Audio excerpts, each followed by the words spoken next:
I passed the control, got a Finland stamp on my passport. I walked towards the door. It was opened. And there he was, waiting for me.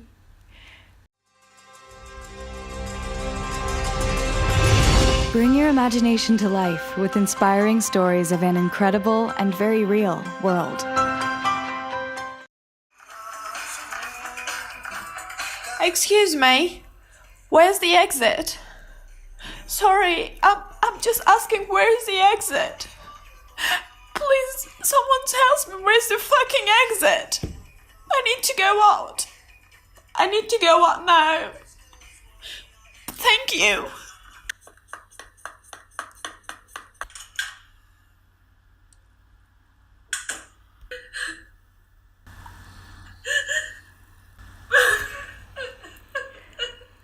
Why are you here? That, my friends, was a good question. Because I've been asking the same thing until the day I came to Finland in order to see him, after following my heart. But at that moment, what I saw was that my heart was letting me down. I was about to be at home in a different country, far, far away from my home, just like the Little Mermaid. Far out in the ocean, where the water is blue and as clear as crystal, it's very, very deep, so deep. There was a little mermaid living under the ocean who has been desiring to see the surface. Nothing gave her so much pleasure as to hear about the world about the sea. She was being told of the ships and of the towns, the people and the animals. The little mermaid was dreaming of the day when she could see the towns, ships and moonlight. And finally the day came. Little Mermaid swam to the surface of the ocean. The sun had just set as she raised her head above the waves, and the glimmering twilight beamed the evening star in all its beauty. She saw a ship and a young prince. Even though it was late, the little mermaid couldn't take her eyes from the ship or from the beautiful prince. But then a dreadful storm occurred. The waves rose mountains high, and the ship sank. The little mermaid now perceived that the young prince was in danger, but he must not die. So she swam among the beams, dived deeply under the dark waters, and she managed to reach the young prince. He would have died had not the little mermaid come to his assistance. She carried him to the beach and waited nearby him. In the morning, she saw a girl approaching the spot where he lay, so the little mermaid couldn't wait till the prince woke up. She left. However, since then, she couldn't forget the young prince. Looking for an opportunity to be with him, she decided to visit the witch to become a human. But the witch was clever. She made a deal with the little mermaid. The witch said, "I could give legs to you in exchange for your voice. If your prince loves you too, you could get your voice again. But if he doesn't, you will become a foam." Yet, the little mermaid accepted the deal. When the little mermaid came to his land as a human, it was too late, because the young prince already fell for someone else, the girl whom he saw on the lake on the day of the thunder. So, he never loved the little mermaid. And in the real story, he lived happily after with the other girl, whilst our little mermaid became a foam.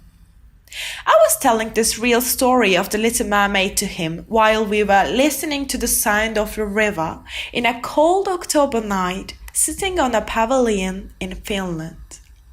He was my young prince, and I was the little mermaid, who is looking for an opportunity to explore the other countries, other lifestyles, to find maybe a love that I always been looking for, or a meaning, a treasure of life. I really didn't know what I was searching, but I assure all of you that eventually I found it in an unexpected place. If someone asks me, what's the most extreme thing you have done so far? I will say that I followed my heart to Finland in order to see him one more time. It was after becoming back from South Korea, where we met when we bought an exchange student. It was my first time to be abroad, and I didn't expect that I could find love. But I did. Congratulations. Arriving in Turkey, which is my home country, I couldn't forget him. However, what could I do? What could we do?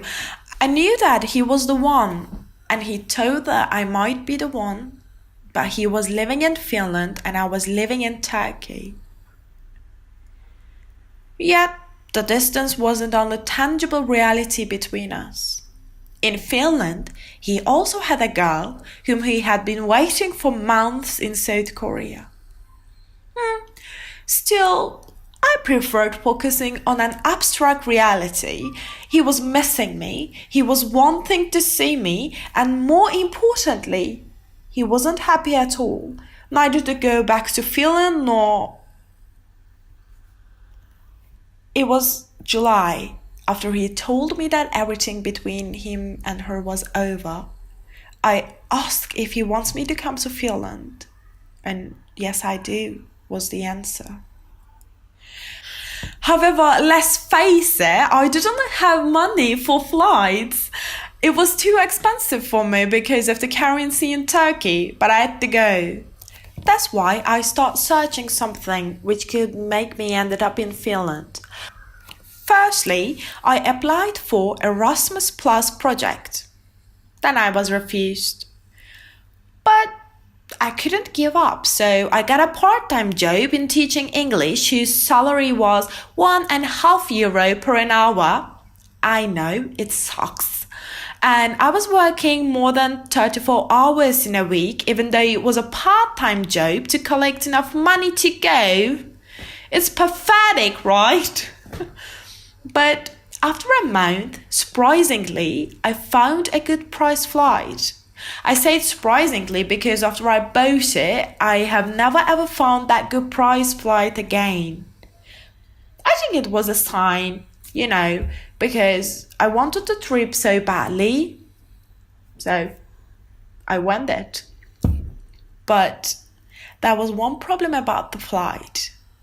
We were in August and my flight was in October.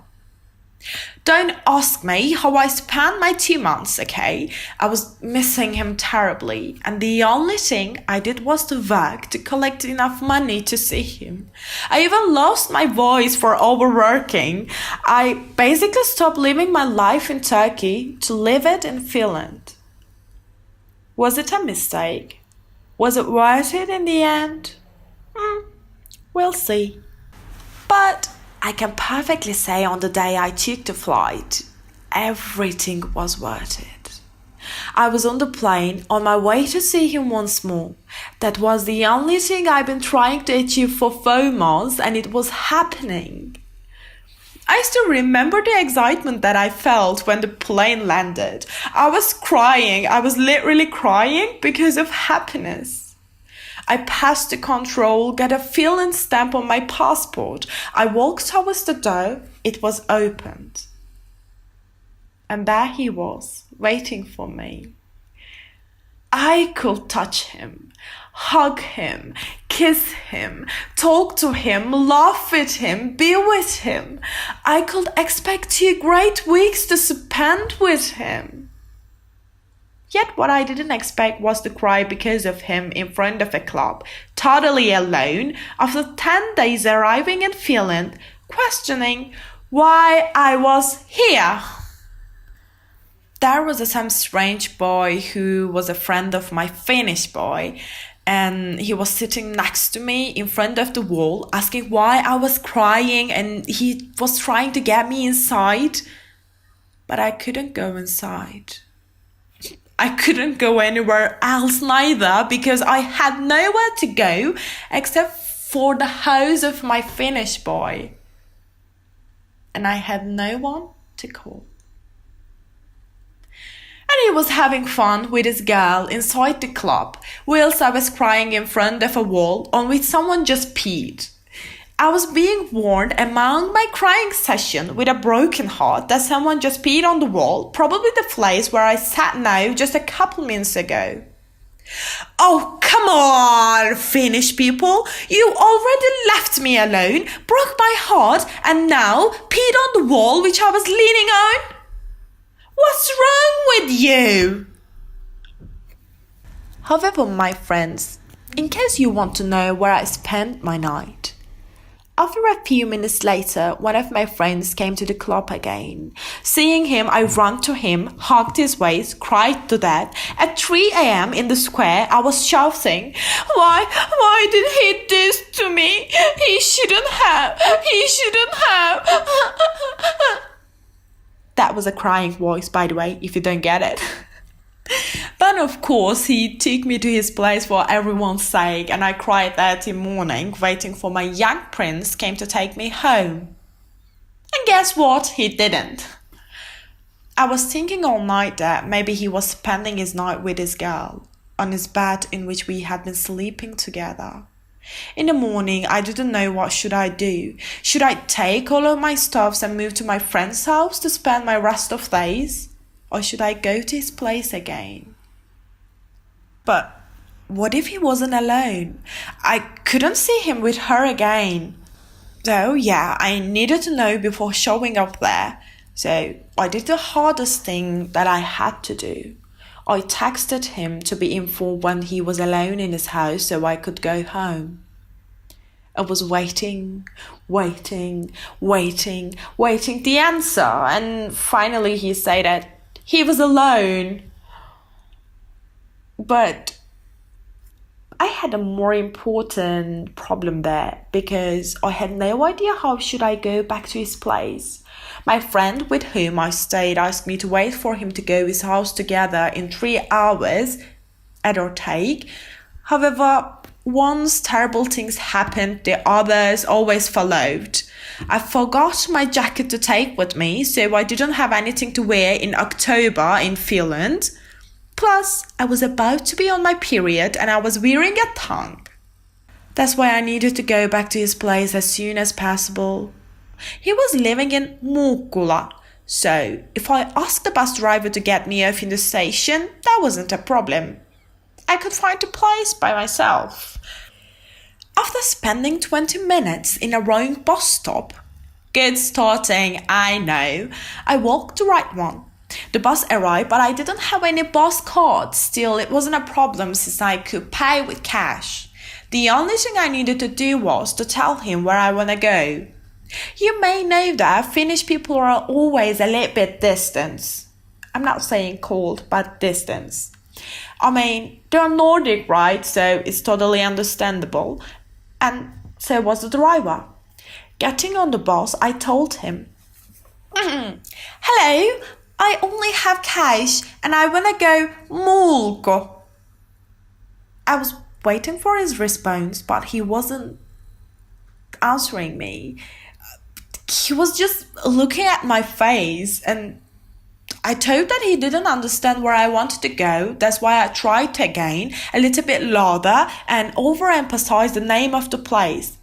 Mulko. I want to go Mulko. Still, he had the same look.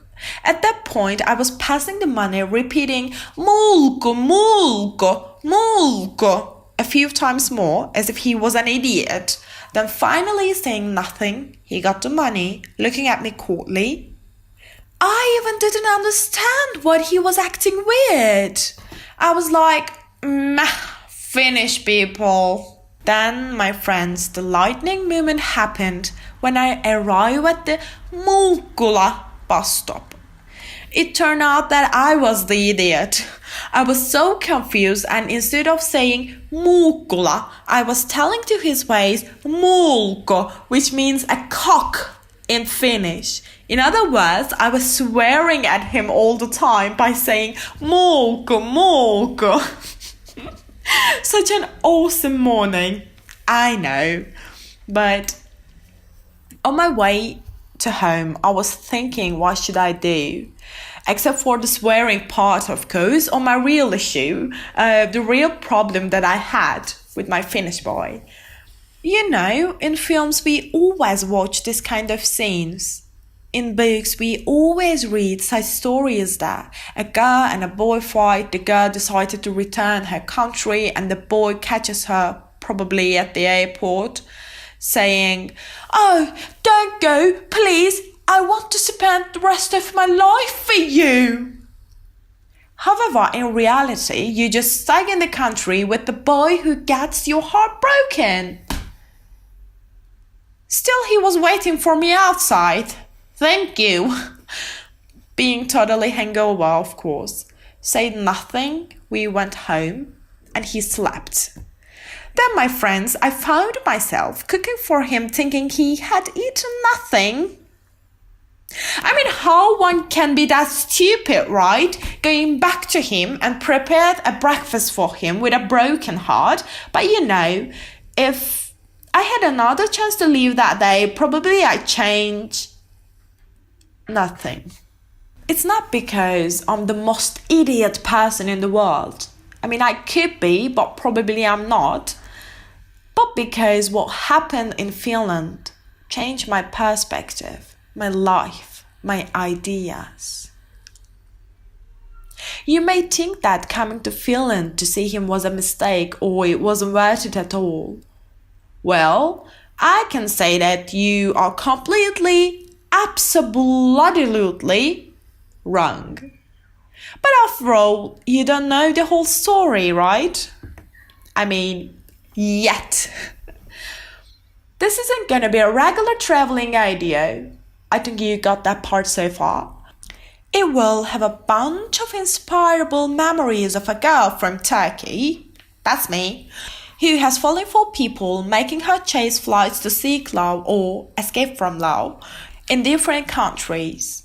But I warn you, it won't be a happy ending love story. It's gonna be about how a woman living in a shell gained a real treasure of her life and somewhere unexpected through traveling thanks to love. So, if you want to have fun and see how silly one can be, believe me, I will. So, shall we start with the part 1?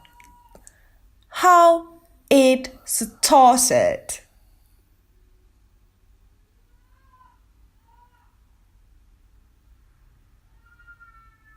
Oh, hello? Hello? Is there someone who's waiting for the rest of the story here? Oh, come on, guys, don't wait here. It will be on the part 1 because this is part 2. I know it should be the opposite, but that's my blog and my audio story. So see you on the part 1. Bye. Thank you for joining us on another audio adventure right here at Wandertale, the travel podcast community. Subscribe to our channel to stay tuned for more travel stories from around the world and share tales with the open-minded, the brave, and the curious.